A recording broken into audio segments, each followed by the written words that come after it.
पन्नगे च सुरेन्द्रे च कौशिके पाद संस्पृशि निर्विशेष मनस्काय श्री वीरस्वामिने नमः। भगवती सूत्र के 8वें शतक में कहा गया है, कतिविहे णम भन्ते नाणे पन्नत्ते गोयमा पंचविहे नाणे पन्नत्ते तंजहा आभिनिबो हिय नाणे सुय नाणे ओहि नाणे मण पज्जव नाणे केवल नाणे। आत्मा में अवबोध होता है, बोध होता है। सिद्ध हो या संसारी, कोई भी आत्मा ऐसी नहीं हो सकती जो पूर्णतया बोध शून्य हो। किसी न किसी रूप में बोध चेतना हर आत्मा में रहती है। जो सिद्ध जीव हैं वे तो निरंजन निराकार ज्योतिर्मय केवल ज्ञानमय संपूर्ण ज्ञान संपन्न होते हैं। वो तो ज्ञान की पराकाष्ठा को प्राप्त हो चुके होते हैं, तो वे तो ज्ञानी हैं ही। संसारी जीव हैं, छोटे से छोटा प्राणी, स्थावर जीव, पृथ्वीकाय अपकाय आदि हैं, वे भी कुछ न कुछ अवबोध चेतना उनमें भी उद्घाटित होती है। तात्विक भाषा में मति अज्ञान श्रुत अज्ञान हो या मति ज्ञान श्रुत ज्ञान हो, इन दोनों युगलों में से एक युगल हर छद्मस्थ आत्मा में होता है। चाहे मति ज्ञान मति अज्ञान हो, मति ज्ञान श्रुत ज्ञान हो, चाहे मति अज्ञान श्रुत अज्ञान हो, कोई दोनों में से एक युगल जो छद्मस्थ जीव हैं उनमें अवश्य होता है। दोनों में से कोई एक ही होगा, दोनों एक साथ नहीं होंगे। या तो मति श्रुत ज्ञान होंगे या मति श्रुत अज्ञान होंगे, तो दोनों में से एक युगल जरूर होता है छद्मस्थ प्राणियों में। स्थावर काय के जीव हैं, उनमें भी कुछ अवबोध चेतना होती है। अगर वो न हो, हम कल्पना कर लें, अगर वह भी न हो तो जीवो अजीवत्तणम लभिज्जा, जो भी जीव अजीव हो जाए, थोड़ी भी अवबोध चेतना न रहे तो जीव अजीव हो जाए, ऐसा होता नहीं है। इसका मतलब है कुछ अवबोध चेतना तो न्यूनतम तो हर प्राणी में रहती ही रहती है। और जीव का जो लक्षण है, उपयोग लक्षणों जीव है, जिसमें उपयोग है, उपयोग यानी चेतना व्यापार है, चेतना का व्यापार है, वो उपयोग जिसमें होता है वह जीव होता है।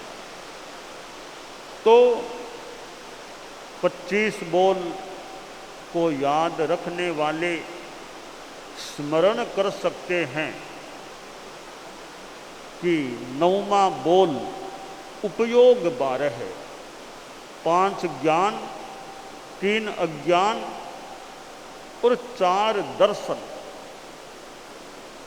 यह उपयोग चेतना इन 12 में से भले थोड़े ही हों, कुछ न कुछ तो जरूर हर आत्मा में होते ही होते हैं। वरना उपयोग लक्षणों जीवे कहना भी फिर तो निरर्थक हो जाए। तो 12 उपयोग में से कुछ तो हर आत्मा में रहते ही हैं। यहाँ भगवती सूत्र में ज्ञान के बारे में प्रश्न किया गया है कि भंते ज्ञान कितने प्रकार का प्रज्ञप्त है। गौतम के नाम उत्तर कि ज्ञान 5 प्रकार का प्रज्ञप्त है। ज्ञान के 5 प्रकार हैं। आभिनिबोधिक ज्ञान, श्रुत ज्ञान, अवधि ज्ञान, मनः पर्यव ज्ञान, केवल ज्ञान। 3 अज्ञान भी आगे बताए गए हैं। मति अज्ञान, श्रुत अज्ञान, विभंग ज्ञान। 4 दर्शन भी होते हैं, चक्षु दर्शन, अचक्षु दर्शन, अवधि दर्शन, केवल दर्शन। तो यह सारी अवबोध की चर्चा है। और जो 3 अज्ञान हैं, वे 3 अज्ञान भी सायोपसमिक भावजन्य हैं। अज्ञान 2 प्रकार का होता है। एक ज्ञानस्य अभावः अज्ञानम, ज्ञान का अभाव वह अज्ञान। एक मिथ्या दृष्टि है बोध है अज्ञानम, मिथ्या दृष्टि का बोध वह अज्ञान है। तो उपासक श्रेणी के भी बैठे हैं, एक तत्वज्ञान की बात है, थोड़ी सी गहरी भी है। और लोग भी हैं कि अज्ञान 2 प्रकार का होता है। एक अभाव रूप अज्ञान, दूसरा मिथ्या दृष्टि का बोध है वो अज्ञान। तो जो अभाव रूप अज्ञान, ज्ञान का अभाव है, आदमी जानता नहीं, समझता नहीं, ज्ञान का अभाव है, वह ज्ञानावरणीय कर्म के उदय से होने वाला होता है। ज्ञान शून्यता, ज्ञान अभाव ज्ञानावरणीय कर्म के उदय से होने वाला होता है। दूसरा अज्ञान जो मिथ्या दृष्टि का बोध है, वो भी अज्ञान कहलाता है। पर मिथ्या दृष्टि का जो बोध चेतना रूप अज्ञान है, वह ज्ञानावरणीय कर्म का उदय नहीं है, वह ज्ञानावरणीय कर्म के क्षयोपशम से निष्पन्न होने वाला होता है। तो एक अज्ञान शब्द है, उसके 2 रूप बन जाते हैं, 2 रूप होते हैं। ज्ञानावरणीय कर्म के उदय से होने वाला अज्ञान और ज्ञानावरणीय कर्म के क्षयोपशम से होने वाला अज्ञान। इसलिए मिथ्या दृष्टि के पास भी बोध होता है, और उसके बोध को जो अज्ञान कहा गया है, वह ज्ञानाभाव रूप, अभाव रूप अज्ञान नहीं है, वह मिथ्यात्व के सहयुक्त, संयुक्त होने के कारण वह जो अज्ञान है, वह क्षयोपशम, ज्ञानावरणीय कर्म के क्षयोपशम से होने वाला अज्ञान होता है। यह तत्वज्ञान की बात है, क्योंकि आचार्य भिक्षु के हम साहित्य को पढ़ते हैं, देखते हैं, कितनी तत्वज्ञान की बातें स्वामी जी के ग्रंथों में हमें प्राप्त होती है। और श्रीमद् दयाचार्य के भी तात्विक ग्रंथों को देखें, झीणी चर्चा को कोई देखे, पढ़े, तो कितनी तत्वज्ञान की बातें झीणी चर्चा में हैं। और आगमों में यूँ तो बातें हैं ही, 55वां सूत्र को कोई पढ़े, देखे, समझे, प्रज्ञापना 55वां सूत्र मानो तत्वज्ञान से भरा हुआ, लेकिन सूक्ष्म गहरा तत्वज्ञान उससे भरा हुआ 55वां सूत्र है। चाहे कर्म के बारे में कितने कितने विषय 55वां में आते हैं, और भगवती और पन्नवना, भगवती में भी तत्वज्ञान की बातें हैं, भगवती में और भी यूँ बातें हैं। और भगवती का ही मानो एक थोड़ा अंश मिलता जुलता सा यह एक पन्नवना सूत्र है। भगवती अंग आगम है और पन्नवना अंग बाह्य उपांग आगम का एक वर्गीकरण का एक आगम होता है। तो यहाँ हम भगवती सूत्र में 5 ज्ञान के बारे में बता रहे हैं कि ज्ञान 5 बताए गए हैं। आभिनिबोधिक ज्ञान, श्रुत ज्ञान, अवधि ज्ञान, मन प्रयोग ज्ञान, केवल ज्ञान। ये आभिनिबोधिक और श्रुत ज्ञान हैं। ये इंद्रिय मन से जुड़े हुए।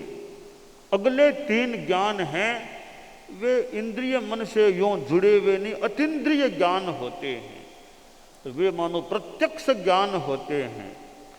मति, श्रुत, आभिनिबोधिक श्रुत, यह तो वैसे परोक्ष ज्ञान है, सीधे आत्मा से होने वाले नहीं, बीच में मीडियम है, ये बीच में इंद्रियां मन आ जाती है।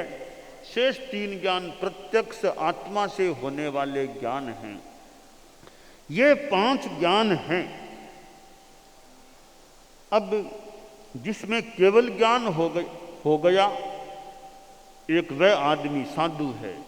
एक अन्य आदमी है जिसके पास मति श्रुत ज्ञान था, अवधि ज्ञान और हो गया, तो वह 3 ज्ञान वाला व्यक्ति हो गया। अब 3 ज्ञान वाला था, अब उसे मनः प्रयोग ज्ञान और हो गया, अब वो चौनाणी 4 ज्ञान वाला व्यक्ति हो गया। महावीर स्वामी, केवल ज्ञानी, गौतम स्वामी चौनाणी 4 ज्ञान वाले। तो गौतम स्वामी को मने प्रयोग ज्ञान भी उत्पन्न हो गया, 4 ज्ञान वाले गौतम स्वामी हो गए। और भगवान महावीर के पास एक ही ज्ञान था, उनके पास तो 4 ज्ञान थे, उनके पास एक ही ज्ञान था, केवल ज्ञान था। एक ज्ञान, केवल ज्ञान था। एक ज्ञान ही ऐसा था तो मानो सब सर्वज्ञता प्राप्त हो गई। तो ये केवल ज्ञानी को तो एक ही ज्ञान है, बाकी को 4 ज्ञान तक हो सकते हैं। जैसे हमारे साधु साधियां भी, छोटे संत और भी हैं उपासक, एक चौकी पाटा, चौकोर चौकी है, जो जिस पर लिखने आदि का भी काम करते हैं, चौकी है, वो कोई धोरे में धस गई, धोरे में धस गई, नीचे दब गई। बाद में हवा आई तो कुछ मिट्टी हटी, 2 किनारों पर की मिट्टी हट गई, तो 2 किनारे चौकी के दिखने लग गए। ये इन 2 किनारों को हम मति ज्ञान, श्रुत ज्ञान के समान समझ लें। थोड़ी देर बाद और वो आंधी सी आई, तीसरा किनारा था, वहां की मिट्टी भी हट गई, तो तीसरा किनारा और दिखने लग गया, मानो कि अवधि ज्ञान और हो गया। अब 3 किनारे सामने आ गए, और उधर की मिट्टी हटी चौथे किनारे की, वो भी दिखने लग गया, तो 4 किनारे दिखने लग गए, मानो वो मने प्रयोग ज्ञान हो गया। 4 किनारे चौकी के दिखने लग गए, मति ज्ञान, श्रुत ज्ञान, अवधि ज्ञान, मन प्रयोग ज्ञान। तो दूर से देख भी 4 4 4 दिख रहे हैं, 1 2 3 4।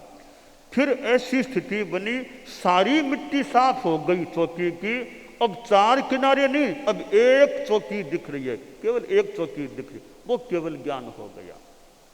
इसी प्रकार हम मिट्टी क्या है, ज्ञानावरणीय क्रम एक प्रकार की मिट्टी है, आवरण है। तो मानो कि हमारे ज्ञान चेतना पर वो आवरण थोड़ा दिख रहा था, थोड़ा उद्घाटित है, तो मति ज्ञान, श्रुत ज्ञान 2 थे। बाद में किसी के और विशेष आवरण हटा, तो तीसरा किनारा साफ हुआ, मानो अवधि ज्ञान हो गया, तो 3 ज्ञान हो गए। और फिर और किसी साधु को विशेष चौथा ज्ञान हुआ, मन प्रयोग ज्ञान, चौथा किनारा और साफ हो गया, वो ज्ञानावरण की मिट्टी मानो और हट गई, अब 4 किनारे हो गए हैं। वो मिट्टी ज्ञानावरणीय क्रम की वो मिट्टी मान लें आवरण है, वो हट गया, 4 किनारे दिखने लग गए। साधना करते ऐसी स्थिति बनी, पूरा ज्ञानावरणीय क्रम, सारी मिट्टी हट गई, अब केवल एक चेतना, केवल ज्ञान। अब चार ज्ञान नहीं रहे, अब केवल एक ज्ञान हो गया और केवल ज्ञान हो गया। तो एक चौकी और मिट्टी के उदाहरण से हम पांच ज्ञानों को, क्षयोपशम को और क्षायिक भाव को समझ सकते हैं। जब तक दो किनारे दिख रहे थे, ज्ञानावरणीय क्रम का क्षयोपशम था। तीन किनारे दिख रहे थे, तब भी ज्ञानावरणीय क्रम का क्षयोपशम भाव था और ज्यादा वे हो गया था। चौथा किनारा दिखने लग गया चौकी का, मने प्रयोग ज्ञान हो गया, तो ज्ञानावरण का और क्षयोपशम हो गया। पर सारा नहीं हटा, क्षयोपशम ज्यादा हो गया, सारा आवरण हटा नहीं। तब तक चार किनारे मति, श्रुत, अवधि, मने, प्रयोग, मानो थे। अब सारा ज्ञानावरणीय क्रम का आवरण हटा, वो सारी मिट्टी हटी, तो पूरी चौकी दिखने लग गई। अब पूरा एक वो केवल ज्ञान हो गया। अब चार किनारे नहीं, अब पूरा एक साथ दिखने लग गया। इसलिए अब वो एक चौकी है, चार की जरूरत नहीं, एक दो तीन चार, अब एक चौकी है। इसी प्रकार ज्ञानावरणीय कर्म चेतना से पूरा हट जाए, एक ज्ञान रहेगा, केवल ज्ञान, फिर चार ज्ञान नहीं, एक ज्ञान हो जाता है। तो यह एक ज्ञान है, केवल ज्ञान, वह क्षायिक भावजन्य है, वह क्षयोपशम भाव वाला नहीं है, वो क्षायिक भाव वाला ज्ञान है, क्षायिक ज्ञान है। एक बार केवल ज्ञान हो गया, वापिस कभी जाता नहीं। अवधि ज्ञान वापिस जा सकता है, जाता है। मने प्रयोग ज्ञान भी मान लो उस रूप में नहीं रहता, चला जाता, केवल ज्ञान हो गया। अब उसको हटाने की ताकत दुनिया में किसी में नहीं। केवल ज्ञान एक बार हो गया, वो हमेशा रहेगा, वापिस कभी मिट्टी आ नहीं सकती। चौकी पर तो फिर भी दोबारा मिट्टी आ जाए क्या पता, पर केवल ज्ञान रूपी चौकी उजागर हो गई है। अब दोबारा ज्ञानावरणीय कर्म की मिट्टी उस पर कभी आ नहीं सकती, हमेशा वह केवल ज्ञान बना रहता है। तो भगवती सूत्र में यह पांच ज्ञानों की चर्चा की गई है। आभिनिबोधिक ज्ञान, श्रुत ज्ञान, अवधि ज्ञान, मनः प्रयोग ज्ञान, केवल ज्ञान। तो ये तीन ज्ञान अतीन्द्रिय हैं, अवधि, मनः प्रयोग और केवल। और अवधि ज्ञान, मनः प्रयोग ज्ञान भी सीमित हैं। असीम ज्ञान है तो केवल ज्ञान है, केवल ज्ञान के समान और इससे बड़ा कोई ज्ञान नहीं होता। सर्वोच्च ज्ञान केवल ज्ञान होता है, और वह केवल ज्ञान वीतरागता पर आधारित होता है। पहले वीतरागता आएगी तभी वो केवल ज्ञान होगा। नानस्य सब्बस्य पगासनाय, अन्नान मोहस्य विवज्जनाय, रागस्य दोषस्य य संख एणम, एगंत सुखम समुवेयि मोक्षम। उत्तरध्ययनानी के 32वें अध्ययन का यह श्लोक। सर्व ज्ञान का प्रकाशन, और सर्व ज्ञान का प्रकाशन कब होगा? अज्ञान मोह का नाश होगा, विवर्जन होगा। रागस्य दोषस्य संख एनम, राग द्वेष का क्षय होगा, तो सर्व ज्ञान का प्रकाशन हो सकेगा। तो यह सर्वज्ञता भगवान महावीर सब्बन्नु सर्वदर्शी, भगवान महावीर सर्वज्ञ थे, सर्वदर्शी थे। जिसको केवल ज्ञान प्राप्त हो जाता है, फिर उसके पास केवल दर्शन भी होता है। केवल ज्ञान, केवल दर्शन दोनों का जोड़ा है। ऐसा नहीं कि केवल ज्ञानी तो बन गया, केवल दर्शनी नहीं ही कभी होगा ही नहीं, ऐसा नहीं। केवल ज्ञान, केवल दर्शन दोनों के ज्ञानावरणीय, दर्शनावरणीय और अंतराय, तीनों क्रम एक साथ जाने वाले होते हैं। ज्ञानावरण का आवरण हटा है तो दर्शनावरण का आवरण भी हटा है। तो सर्वज्ञ और सर्वदर्शी भगवान महावीर जैसे हो गए, ऐसे अनंत जीव हुए हैं। तो भगवती सूत्र में ये 5 ज्ञानों की चर्चा है। आगे अज्ञान की बात भी है। तो ये हमारे में ज्ञान चेतना हमारी विकसित होती रहे, यह काम्य है।